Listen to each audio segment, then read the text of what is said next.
ต่อมาขวดหกเอี้ยวขวดที่สามนะเห็นไหมใส่โป่งขวดตายสักผู้อยากถึงคู่หกเด้อบ่ต้องยืนเนาะขันมันบ่ต้องขวดเนาะเพราะว่ามันสีส่งคลิปบ่ได้ติ้วยืนสี่เนาะยืนสี่นับหนึ่งเข้าขั้วแบบฟรีคิกขั้วหกเอี่ยวเนาะนี่ส่องเอี่ยวไว้หน้าสะบัดข้อเนาะนับหนึ่งเนาะนับหนึ่งแล้วนับสองหน้าหลังไปเลยเนาะทำเวลาเร็วๆเสียงไพเราะบ่สองแล้วนับสามไปเลยดอกหลังไปหน้าไปเลยขั้วหกเอี่ยวเห็นเนาะสองสามไว้หลังเนาะ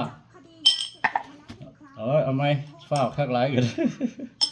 สองเดินโดยไม่ต้องเข้าขั้วเนาะนี่เนาะนับสามเนาะเป๊ะสามแล้วก็คือนี่มันตองสิแล้วมันสิตีพื้นบนขวาเขาก็ยืนซะก่อนยืนสาม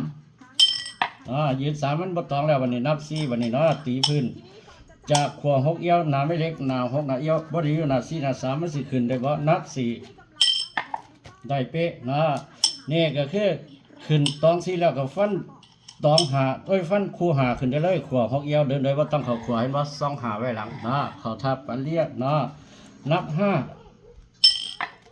นี่เห็นไหม